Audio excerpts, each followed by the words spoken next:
Hi, here is Social Innovation Insight, where we inspire individuals and drive change. In the past 3 years, in order to prevent the further spread of the virus, masks have become an essential item for everyone, and disposable gloves and other products have been used widely, even now in some Asian countries. Earlier, we saw them being thrown all over the streets and lanes, but later in the natural environment and the ocean as well. In September 2020, zoologists found a penguin corpse off the coast of Brazil. After the autopsy, they found the complete N95 mask in his stomach. As you can see from the picture below, this mask is about the same size as a penguin's. Based on the migration path, environmentalists speculated that this helpless penguin would have followed its team from southern Argentina to forage, but mistakenly swallowed the mask as food on the way home. A large piece of the item was stuck in its body, which couldn't be vomited out, nor could it be discharged. Death was its ultimate destination. Additionally, the little pufferfish can hardly escape the damage caused by the masks. In the waters off Miami in the United States, pufferfish have been killed by the masks. According to a video taken by a netizen, the pufferfish body was found in an inflated state and was tightened tightly by the mask strap. Pufferfish generally inflate when they encounter predators, but a huge mask is enough to make the pufferfish think that it is a threat to their life. Before it died, it wanted to get out of danger through inflation, but it did not expect this would only tighten the mask further. It is conceivable that it once struggled to survive, and in the end, died in despair and pain.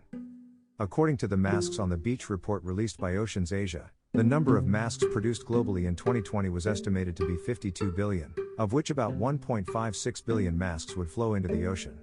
Based on the average weight of a mask of 3 or 4 grams, this has caused an additional 4,680 to 6,240 tons of marine plastic pollution. The World Conservation Organization, WWF, has also shown that if 1% of the masks used are not disposed of properly, 10 million masks will pollute the environment every month. So, how do humans actually deal with this? First of all, we have to have a certain understanding of what this mask is made of and why it can cause damage. Most masks are not plain cloth but instead plastic. The medical surgical mask cover consists of 2 layers of unwoven fabric inside and outside and a layer of melted fabric in the middle.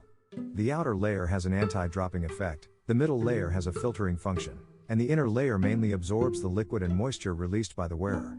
When we accidentally pile masks up in the ocean in tons, we know that after the cycle, plastic particles will enter our stomachs. Fish eat plastic garbage, and people eat fish, thus forming perfect bioaccumulation. Studies have shown that about 50% of the human body contains microplastics. Breathing, drinking, and eating may ingest microplastics from within the human body. Although the impact of microplastics on human health is still unclear, the pollution problem with microplastics is imminent. So is there a better way of dealing with masks? 1. Recycle it. The French startup Plaxtil has provided solutions for surgical masks, fabric masks, and FFP2 masks.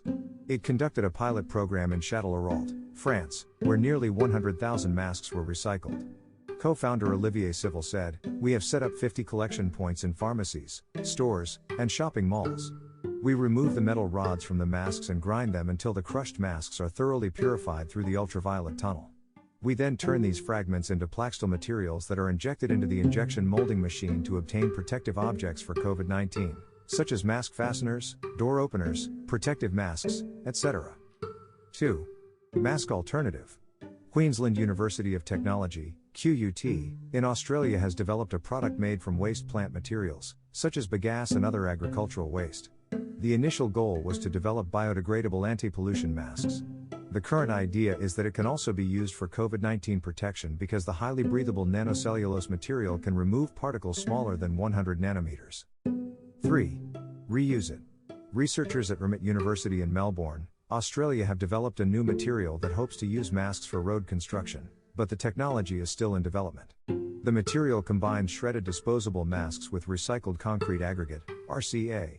Substances made from scraps of demolished buildings, such as concrete blocks, are crushed and reused. This new material not only gives new life to some of the 6.8 billion masks that researchers estimate are used every day around the world, but it can also make roads stronger and sustain longer, according to this research.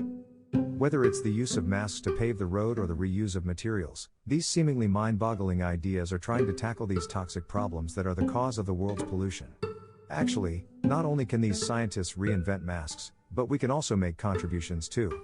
Masks can be combined with other materials to make handbags, aprons, cushions for flower pots, hair bands, shoelaces, and other items. Comment below about what ideas you have for reducing mask pollution. We are Social Innovation Insight, with a special focus on social problems, innovation and ideas, social business, design and etc. If you are interested in any of those topics, please contact us. Have a nice day.